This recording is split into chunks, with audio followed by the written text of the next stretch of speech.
What is going on, YouTube? Back with the Prez. Today's video I'm going to be talking to you about reverse dieting and the correct way to go about boosting up your metabolism. Now before we dive into this, let's just give you a quick definition of actually what reverse dieting is. And it literally is just what the name sounds like. Reverse dieting. When most people think dieting, they think that they have to eat less calories, be in a calorie deficit in order to lose body fat, lose weight. Now reverse dieting, like I said, is the complete opposite. It's actually an increase of calories in order to boost your metabolism. And you might be thinking, how can your metabolism be boosted by eating more calories? Well, it can be, and we're going to dive right into that. But first, let's dive into the two main scenarios where reverse dieting is going to be very important. And reverse dieting is a very big topic right now in the fitness space, right? There's a lot of misconceptions around it. And I'm just here to, debunk all the myths and bring you guys the facts about it. And like I said, there's two main scenarios when reverse dieting is going to be very important for the individual. And we'll start with the most common issue that I find with people when they need to start reverse dieting, right? And it has to do with people who still have a goal of losing weight. More often than not, if somebody's overweight, obese, they don't even have to be obese, right? They can just be slightly overweight. And they have a goal of, maybe getting from 20% body fat down to, maybe 12 to 10% body fat. And they think, okay, let's just go on, or most people think they're just going to start eating less, right? Almost in that starvation diet mode, which is the worst thing you can do to your body. Let me explain why, right? So when somebody wants to lose weight and they're spinning their wheels and they cannot see the scale budge, let's just say, for instance, person A, he's 225 pounds, 35 years old, 5'10", right? So 225 pounds, 5'10" in height, 35 years old. A year younger than me would be, right? This example. This person is 20% body fat and has a goal of getting down to 10% body fat. They want to see visible abs. So they start, their typical diet ends up being, a lot of processed food, very low in protein, and just random shit off the street. So they say, okay, I'm going to start cleaning it up, and I'm only going to eat 3 meals a day. And they think, okay, I have to be protein focused, right? Let's eat some eggs in the morning, let's eat some chicken breast for lunch, and maybe we'll eat some beef for dinner, right?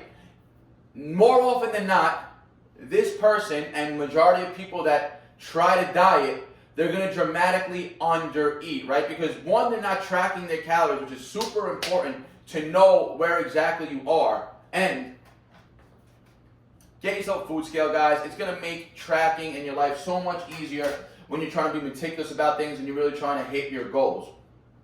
Besides that, right? So like I said, more often than not, the person who's trying to lose weight, the reason why they may not get that weight loss that they're hoping for is probably because they're under eating. So again, person A, 225 pounds, they went from eating a processed diet, a lot of shit, a lot of bagels, pizza, desserts, every day. So they probably had a very high calorie intake daily. A very high calorie intake coming from a lot of shit foods, right? It's very easy to eat a lot of calories when you're eating cakes, sweets, bagels, rices, pastas, things like that, right? Burgers, things like that. Very easy to consume an abundance of calories and not even realize it, right? And then when they try to go and say, oh, I'm going to eat clean, I'm going to eat eggs, chicken, and beef, there is no way they can match their caloric input that they were eating with processed foods with now whole foods, natural, single ingredient foods, right? It's going to be virtually impossible for that person to, let's just say they were eating 3,000 calories of processed food, to say, okay, I'm going to make the switch, I'm going to eat 3,000 calories of healthy food. Never, ever happens, right? More often than not, that person's probably going to be eating under 2,000 calories. They're going to say, let's eat 3 meals a day, and each meal, them thinking it's healthy, is probably going to be close to around 500 calories. So initially off the jump, right, they start their diet, the first 2 weeks, they start seeing weight loss, right? Person went from 225 pounds down to 210. They lost 15 pounds in the first 2 weeks. They think everything is going good. And then all of a sudden, they hit a wall. They cannot lose any more weight. And they're thinking, what's going on? I haven't eaten anything bad. I'm eating my eggs in the morning, my chicken for lunch, my beef for dinner. Well, what's going on is you went from taking your body from eating 3,000 calories of shitty food to now giving your body a dramatic deficit in calories, right? Which is a dramatic shift in the way your metabolism and the way your energy systems work in the body. So initially you see a nice weight loss drop and you think everything's going good. But again, like I said, you hit that wall. This wall is happening because you went from having a metabolism that was pretty rampant, right? Worked pretty well, but it worked well off of using processed foods, and you could never burn off that amount of calories, right? Your body just became efficient at eating such high calories of processed foods, and it was very easy for your body to continuously store weight, store body fat, right? But your metabolism worked. It didn't run like a freight train, but it was working, right? It didn't make you gain 15 pounds in 2 weeks. Maybe you had a steady weight gain of 1 to 2 pounds every week, but that's still a lot of weight to be gaining week in and week out, especially if it's consistent throughout the year, right? That would be a minimum of 50 pounds. If you gained a pound a week, you would gain 50 pounds a year. That's a lot of damn weight to gain, right? But if you lose 15 pounds in 2 weeks, you cannot gain 15 pounds every 2 weeks for a year, right? You would be obese, you would be a freak of nature, you would probably die. So they slowly start, they start eating these dramatically lower calories of whole foods, but now their metabolism went from being used to eating, 3,000 calories of junk. Now it's like, yo, this guy went from feeding me this many calories a day, now he's only feeding me this many calories a day. Granted, it's better food, but your body thinks something's happened, right? Your body thinks, yo, something's going on. I'm not getting the amount of calories that I was getting. Yes, I lost weight, but that weight loss was too rapid, too fast. The body's going to say, yo, let's slow down the metabolism. If you're giving me 1,800 calories a day, we're going to bring our metabolism down to 1,800 calories a day. Just because your body thinks now it's in starvation mode. And it thinks that one day you might start giving it 1,500 calories. So now the body starts, instead of losing weight continuously, the body starts saying, yo, this guy's not giving me is not giving me the sufficient amount of calories to sustain my daily life. Let's just hold on to as much weight as possible. So this is where the metabolism really starts to slow down, and your body starts to adapt to the food that you're eating, right? So person A, like I said, was 225 pounds. The first 2 weeks, they lost 15 pounds, eating 1,800 calories. They were eating 3 600-calorie meals a day, but now they hit a wall. Like I said, the metabolism shot down, right? The metabolism got fried. It slowed down. It's no longer producing at a high rate. So now what that means is your body thinks it's in starvation mode, like I said. So everything you start to intake, those eggs in the morning, those 600 calories worth of eggs, that 600 calories worth of chicken, that 600 calories worth of beef that you eat at night, your body says, yo, Mark used to give me 3,000 calories. Now he's only giving me 1,800. I lost some weight, but that was too fast of a weight loss. That was too fast of weight loss to sustain continuously. Let's stop losing weight, and let's just store all this extra food or let's just store this little bit of food that we're going to call Mark is giving me, and let's just keep it stored as body fat in case the day comes, Mark decides to take me from 1,800 calories down to 1,200 calories. Then the body's going to really be like, yo, where am I going to get this energy from to sustain my daily needs?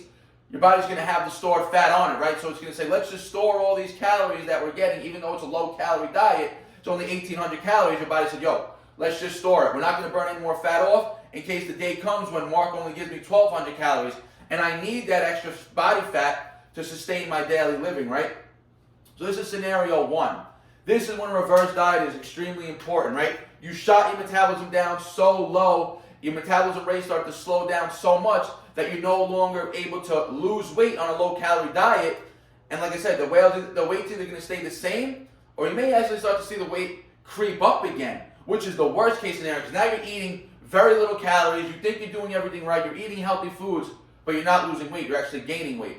Reason being, again, guys, your body is smart, your body adapts to what it's given.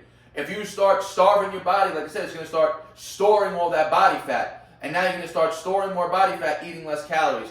This is when a reverse diet is extremely important. One caveat though, guys.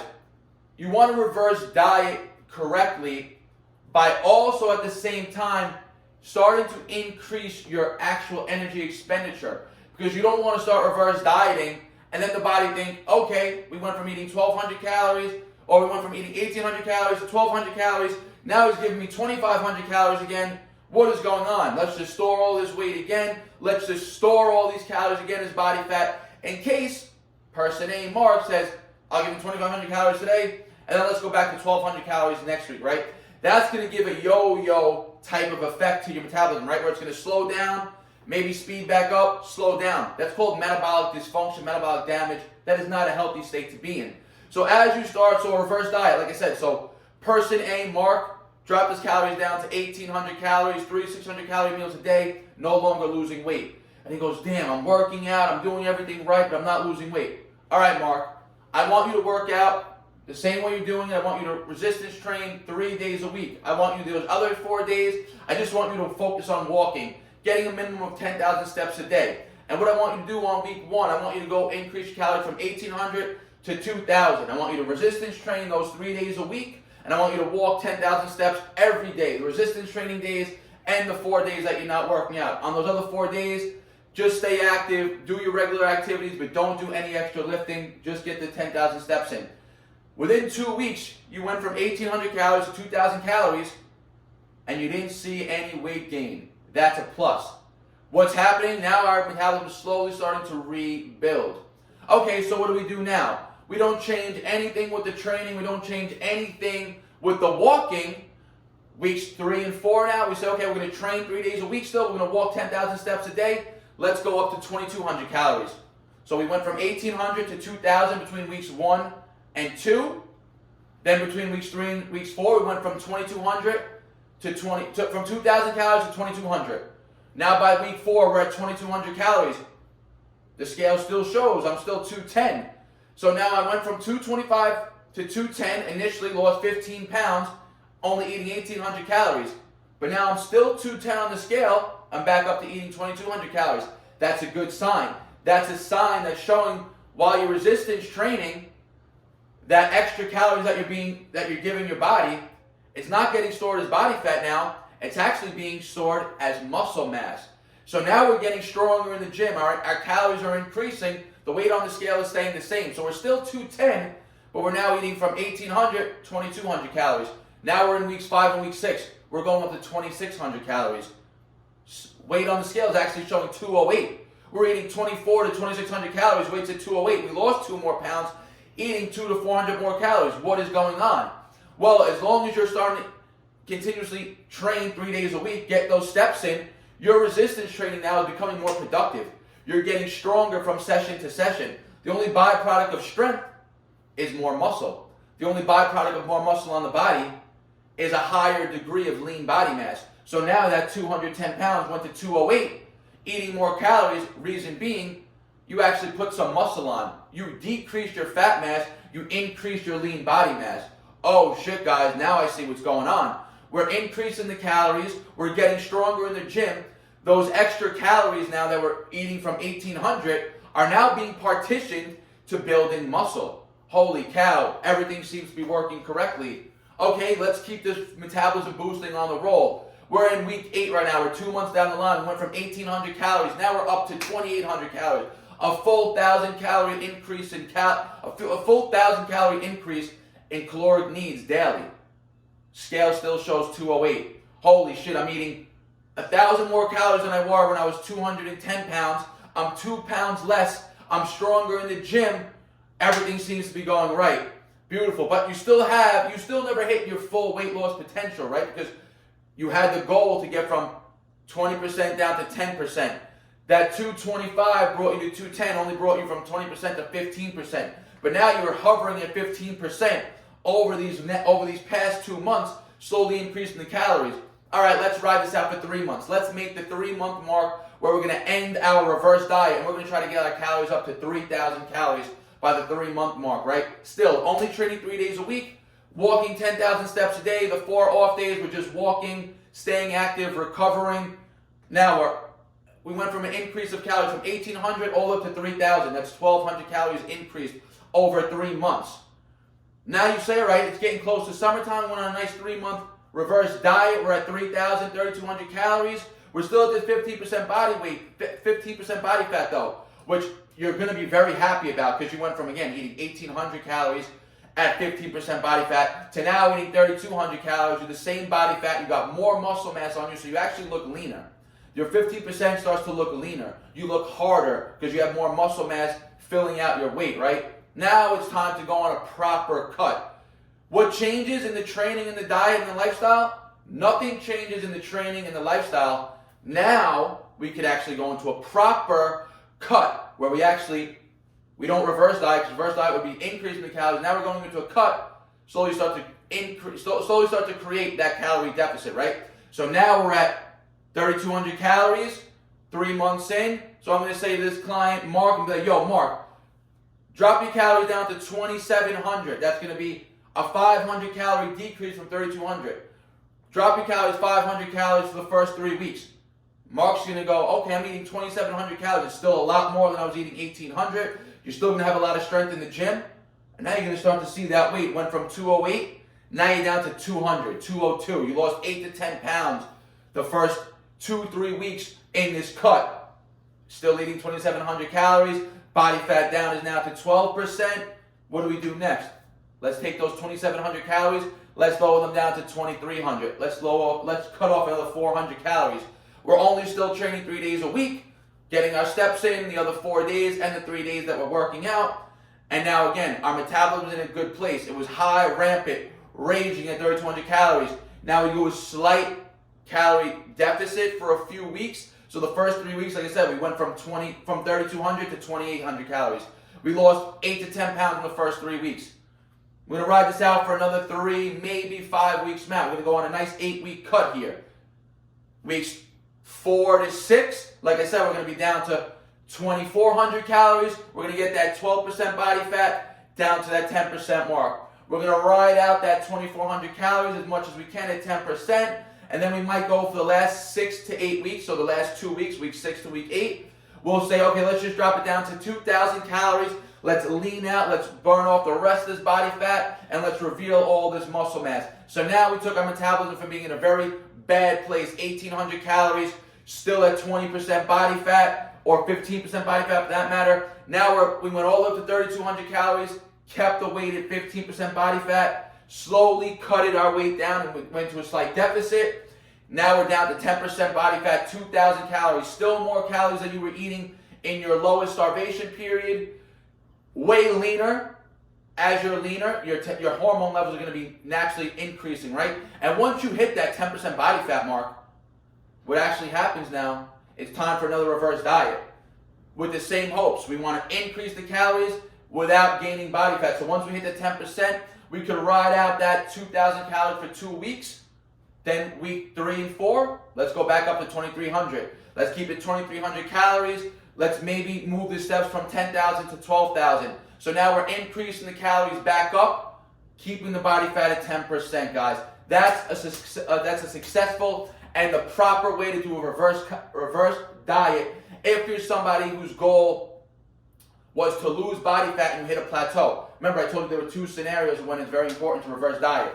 Scenario number 2 now. Scenario number 2, which we actually ended up touching at the end of scenario 1. Scenario number 2, when you reverse diet, is when you've been in a cut for too long. So, person A, like I said, Mark went from 225 at 1,800 calories, 225 pounds, 1,800 calories, went all the way up to 3,200 calories, dropped his weight down to 200 pounds on the scale, and went all the way down to 10% body fat, right? In that time, we went from 1,800 up to 3,200, and then again, like I said, we had to slowly cut him to reveal the muscle to get him down to 10%. So now he's at 10% body fat, and like I said, this is the time, or scenario number 2, when it's time to reverse diet again, right? And it's when you finish a successful cut. Because as you're lean, with more muscle mass than you were when you were more body fat and less muscle mass, when you're leaner and have more muscle mass on your body, like I said, your hormones are going to be a lot more efficient. Your hormones are going to be raging. You're going to have more testosterone, better testosterone levels. You're just going to feel better. But more muscle mass on the body at a lower body fat percentage requires more overall calories to sustain it over time, right? Because we don't want to hit the 10% body fat at 2,000 calories and try to ride out the 2,000 calories for the rest of the next 4 to 6 weeks over summertime. Because what's going to happen is you're actually going to go from 10% maybe down to 8%, but at the same time you're going to start losing muscle mass, right? Because you're not going to have the building blocks to maintain the muscle mass. So it's very important that after you do a successful cut and reveal all the muscle mass, reveal those lean body fat percentages, that's when, again, it's very important to reverse diet out. But during the reverse diet out, once you're 10%, or even if you want to cut down to 8%, the goal of a reverse diet, again, is to do it and stay lean. You don't want to go from 8 or 10% body fat, reverse diet back up to 3,000, 3,200 calories, and end up again at 16 to 18% body fat at the end of your reverse diet, right? Because that would just be a bulk cut, bulk cut, bulk cut, which you don't want to do, right? We want to maintain the leanness, maintain the cuts, but just support those cuts and those lean gains with the more calories, right? So after you cut, after you come down to 10% body fat, as you reverse diet up, it's the same thing. It's a 200 calorie increase. It's a 200 calorie increase every 2 to 3 weeks. And if you see those body fat levels start to creep up, just don't increase for another 2 weeks. Ride it out. Let the metabolism build back up and catch up with itself, because that's what's going to happen. If you start doing jumps too frequently, the jumps are going to outwork the metabolism. But if you keep the jumps, very coordinated every 2 to 3 weeks, and over those 2 to 3 weeks, you slowly, again, you start to increase those steps from 10,000 to 12,000, your metabolism is naturally just going to rapidly increase on its own naturally. And as we go from 2,000 calories to 2,400 calories at 10% body fat, our body fat levels don't change much, right? Maybe we get from 10% body fat at 2,000 calories and we bulk up to 3,200 calories and we only end up at 12% body fat, right? That would be a successful reverse diet from a lean state of body fat, right? Because 10%, 12%, you're still relatively lean. What we don't want to happen in the reverse diet is end up back at that 20% plus body fat levels. That would be an unsuccessful reverse diet, and that would be that you're probably eating way too many calories too quickly, too much processed shit, or again, your metabolism is just not catching up to the rate of increasing calories that you're doing, right? That's why I always recommend keep the calorie jumps around 2 to 3 weeks. If you try doing it every week, your metabolism can't ramp up that fast, right? But it can ramp up in a 2 to 3 week period. So reverse dieting, guys, it's like I said, it's the opposite of going on a cut. It's taking your cut and then rebuilding your metabolism back up to a strong and healthy range, right? This way, it's very easy, because if we're eating 3,000 calories, 3,200 calories, even if we do accumulate a little bit of body fat, it's very easy to go from 3,200 calories down to 2,200 calories and lose that weight. Whereas if you started at, you were eating 2,500 calories of processed shit, and then you start to eat 1,500 calories of clean food, you're just messing up your metabolism, right? You're not giving it the building blocks it needs to maintain muscle mass. You're not giving it the energy it needs to sustain constant weight loss or a constant lean body state.